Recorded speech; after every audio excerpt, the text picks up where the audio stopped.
I had a feeling this game would emotionally destroy me, and I was not wrong. Copycat is an immersive and emotional narrative game where you play as a newly adopted cat. In this video, we'll be giving a full review of the game and ranking it from decaf to fully caffeinated. This is something we do regularly here at the Indie Brew, so make sure to hit that subscribe button for more indie game content. Now, this review may contain mild spoilers, so if you want to avoid any information before playing, save this video and come back and watch after you've played. Without further ado, let's grind this game down and see how it brews.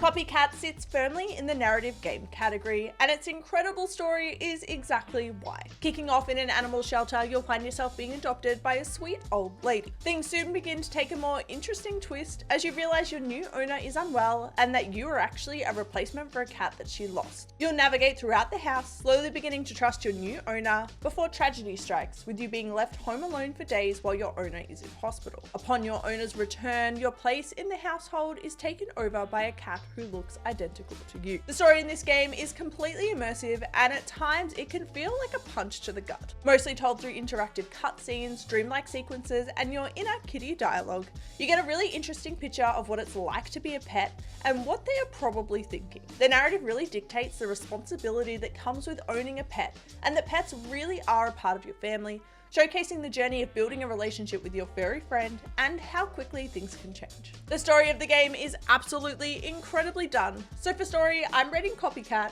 as fully caffeinated. For me, the gameplay was probably the weakest part of the game. Most of the gameplay consists of semi-open world exploration combined with minigames and interactive dialogue sequences. There's definitely a mix of linear story sections where you're not given a whole lot of choice, and often the choices you make don't really seem to affect the outcome. There's different minigames for certain parts of the game, like the cat fighting, swiping, pouncing, and other kitty adventures, but a lot of them feel pretty basic. There's definitely a lot of variety in there, giving you different types of gameplay throughout, and the balance between the story-heavy sections and the open world sections feels really good. Some of the mechanics felt a little bit tedious, involving repetitive button mashing, and the jumping is a little bit balked, but it did function well enough. The attention to detail in the open world sections is incredible, and I loved being able to scratch things up and do other kitty things like that. The Home Alone section was a particular highlight, and the pop-up thoughts as you interact with the world was one of my favorite things in the game. This is a game that has a lot to love, but is definitely one that keeps things simple to allow the story to shine. So for gameplay, I'm rating Copycat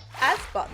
The design of Copycat is absolutely breathtaking. The game world is stunning and really creates the perfect setting for the story, and the dream sequences add a lot of fun and colour to the game, which is done in such a clever way. I love the way the game's colour changes throughout the story, adding emotion in a subtle way, and the differences between day and night were executed so well. The soundtrack is absolutely incredible, really adding so much depth to the game and the story. And the voice acting was such a standout. I really enjoyed the nature documentary style narration in sections, and of course, hearing Aussie accents in the game is just so cool. The only critique I can make is that some of the dimensions of the areas felt a bit off, particularly with the house and the backyard size, but this didn't really impact on the gameplay or the story at all. This is a game that has knocked the design out of the park. So for design, I'm rating Copycat as fully caffeinated. Copycat isn't the first cat game we've had, but it's definitely the first one to explore such deep and emotional themes. The gameplay could definitely be compared to games like Stray or Little Kitty Big City, with the open world exploration side feeling really similar in a lot of ways, but the game could not be more different to either of them in terms of aesthetic and story. The story is really the hero of the game, and it so delicately explores themes of belonging, family, rejection, and home in a way that is captivating and told so beautifully. I don't think I've played many games that have had this level of emotional impact. So for originality, I'm rating Copycat as fully caffeinated. Copycat is a game that honestly feels like you're playing a work of art. Not only is it crafted so stunningly, but it also has such an incredible meaning behind the story. This is a game that should be mandatory to play before adopting a pet, and is one that has definitely left an imprint on my heart. We've ground the beans, we've carefully weighed and pressed the grinds, and brewed this game down. Now, it's time for a taste test. Copycat is fully caffeinated.